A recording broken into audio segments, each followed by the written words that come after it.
5, 4, 3, 2. Doctora Ana, nada más para cuestiones de pizarra, regálame por favor tu nombre, tu cargo y la institución a la que perteneces. Sí, bueno, mi nombre es, soy la doctora Anabelia Coria Telles.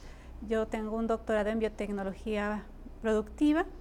En este momento me desempeño como profesora investigadora de aquí del Colegio de Michoacán y estoy a cargo de la responsabilidad del Laboratorio de Análisis y Diagnóstico del Patrimonio. Doctora, nos llegaron a través de Transparencia una serie de análisis que hizo el gobierno del estado de Guanajuato a aguas del río Lerma. Te los hicimos llegar. Así es. ¿Qué dicen esos análisis en un lenguaje donde le podamos entender los no versados en el tema? Bueno, esta serie de análisis que tuve oportunidad de revisar es un monitoreo constante que se le hace a diferentes cuerpos de agua. Digo, no sé si te los dio el gobierno de Guanajuato, pero parece que los hace la Conagua, porque es una instancia que se dedica a hacer estos tipos de monitoreos. En esos informes vienen muchos parámetros que nosotros pues le llamamos parámetros físico-químicos y biológicos, que nos dan cuenta de cómo está el agua en un cuerpo de agua específico. En este tipo de informes que yo recibí vienen parámetros como temperatura, como DQO, DBO, coliformes totales, nitrógeno, que bueno, a lo mejor cuesta un poquito de trabajo entenderlos, pero todos estos parámetros nos dicen las condiciones en las que está el agua en este momento. Por ejemplo, la temperatura, pues debe ser a una temperatura, digamos, ambiente y que debe corresponder al del agua.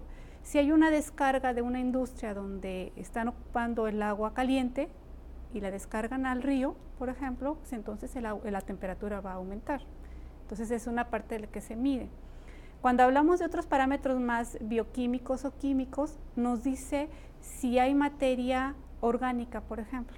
Eso indica que hay descargas, sobre todo de desechos municipales, que tienen esa materia orgánica y que llega al río, porque de manera natural un río no la tendría, ¿sí? O tendría muy poca por las actividades propias del río, pero si hay una cantidad mayor, significa que viene de descargas.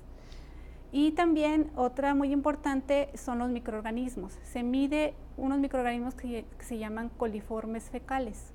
Su nombre lo dice, provienen de la materia fecal. Entonces, si hay un número excesivo, significa que la contaminación que está llegando a ese cuerpo de agua, pues viene de descargas que traen esa materia fecal.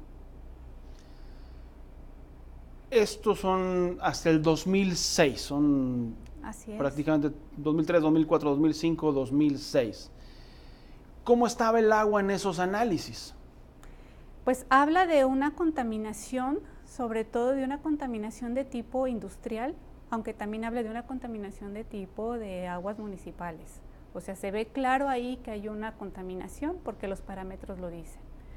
Y eso indica, por supuesto, que no es un agua que esté en los parámetros normales en los que estaría un agua de río. Eso, por supuesto, implica que todo el ecosistema del río pues se está moviendo, porque la vida, tanto acuática como silvestre, y que está a la orilla del río, que no es acuática, pues está siendo afectada por esa contaminación. Nosotros tenemos hasta el 2006, que eso fue lo que nos hizo llegar vía Transparencia el gobierno del estado de Guanajuato. Pero estos análisis se hacen normalmente, son cotidianos los análisis que se hacen o que deberían hacerse. Hasta donde yo tengo entendido, la Conagua tiene un programa de monitoreo de cuerpos de agua y que se hacen constantemente. Pero además, tú en lo particular has hecho análisis al río Lerma, aquí en la zona conurbada de La Piedad y Santa Ana. ¿En qué años los has hecho? Yo hice unos análisis en el 2016 y reflejan mucho, parte de los resultados son muy parecidos a los informes que tú me hiciste llegar. O sea, ¿estamos mejor o estamos peor, por así decirlo? Para hacer un comparativo es muy importante ver incluso el momento en que se tomó la muestra. o sea, los que tú me mandaste fueron, por ejemplo, monitoreos de un año que se checan en diferentes temporadas, porque no es lo mismo que hagas un muestreo en temporada de estiaje, donde todo está más concentrado, que en temporada de lluvias, donde de alguna forma se diluye con el agua de la lluvia. Entonces, hacer un comparativo así de primera mano sería muy complicado, porque hay que ver todos los parámetros que están involucrados. Sin embargo, sí se ve que la contaminación continúa, o sea, entre menor manera, pero sigue habiendo contaminación. Y hay unos parámetros que en estos que tú me mandaste no se ven reflejados porque no se midieron, por ejemplo, metales pesados o pesticidas, que bueno, son otro tipo de contaminantes que están presentes y que incluso provocan algunas enfermedades. Entonces, bueno, te puedo decir que son parámetros diferentes que medimos y algunos sí fueron similares. En el 2016, ¿tú qué encontraste? Pues yo encontré, aparte de que había altos contenidos o parámetros como el DBO, de QO, que te digo que dice de la materia orgánica que está presente, también coliformes fecales, también habría alta cantidad de estos microorganismos. También visualicé otros metales, y bueno, no metales, como el arsénico, que había altas cantidades, de níquel, de hierro, de plomo no encontré tanto, pero sí también estaba presente. Y bueno, sabemos que muchos de estos metales pues son tóxicos, ¿no? ¿Esto quiere decir que las industrias de aquí o de otros lados están vertiendo estos? Probablemente venga así de alguna industria. ¿Es un porcentaje para alarmarse? No en todos los casos, como te dije, el plomo, que creí que iba a encontrar más concentración, no, de acuerdo a la normativa, no es tan alto, sin embargo está presente. Hay otros que, como el arsénico, que sí lo encontré más alto, y el níquel, que pudieran ser alarmantes si fuera para consumo humano, por ejemplo, ¿no? Si esa agua fuera directamente, que tú quisieras ir al río y te la tomaras, si fuera algo pues de que alarmarse.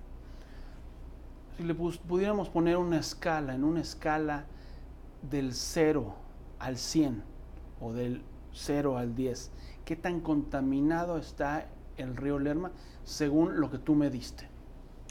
Ok, viéndolo como cuerpo de agua, porque podemos ver pues este tipo de cuerpos, sobre todo como el del río Lerma, que puede tener diferentes vertientes. Y entonces, si tú lo consideras como un agua que es para consumo humano, pues obviamente ahí los parámetros son mucho más rígidos. Si es para riego agrícola, por ejemplo, hay otros parámetros. Pero si lo vemos como un cuerpo de agua, como las características que debería tener un cuerpo de agua, pues sí está muy contaminado. Y si pusiéramos como 10 lo más contaminado, yo sí le daría un 8 probablemente. Considerarlo como cuerpo de agua para que se reproduzca la vida propia del lugar. ¿Qué se necesitaría hacer para bajar ese 8 a un 5, ni siquiera a un 0? Ajá. Bueno, pues siguiendo toda lógica, si no quieres limpiar, pues lo primero sería no ensuciar. O sea, podemos plantear o hacer un programa de limpieza del agua del río, pero si se sigue contaminando, pues es una tarea de nunca acabar. Entonces, lo primero sería regular las descargas, ya sea industriales, ya sea municipales, urbanas. Eso sería lo primero. O sea, limitar, la legislación es muy clara, si quieres vertir agua al río, ya sea de cualquiera de estas dos fuentes, debes de tratarla. Entonces, a todas luces no se cumple la legislación. Pues al parecer no se cumple porque la mayoría de los municipios aquí en México no tratan todas sus aguas urbanas. Entonces es un problema.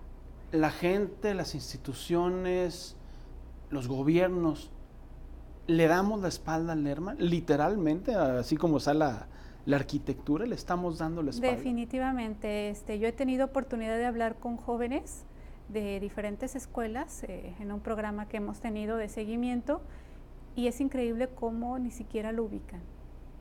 La gente mayor sí sabe, porque en algún momento incluso participó en actividades recreativas, pero gente más joven, precisamente como ya no es parte de la parte urbana, ni siquiera reconocen en dónde está ubicado. Lo ubican solamente porque cruzan los puentes, pero de ahí en fuera no lo reconocen.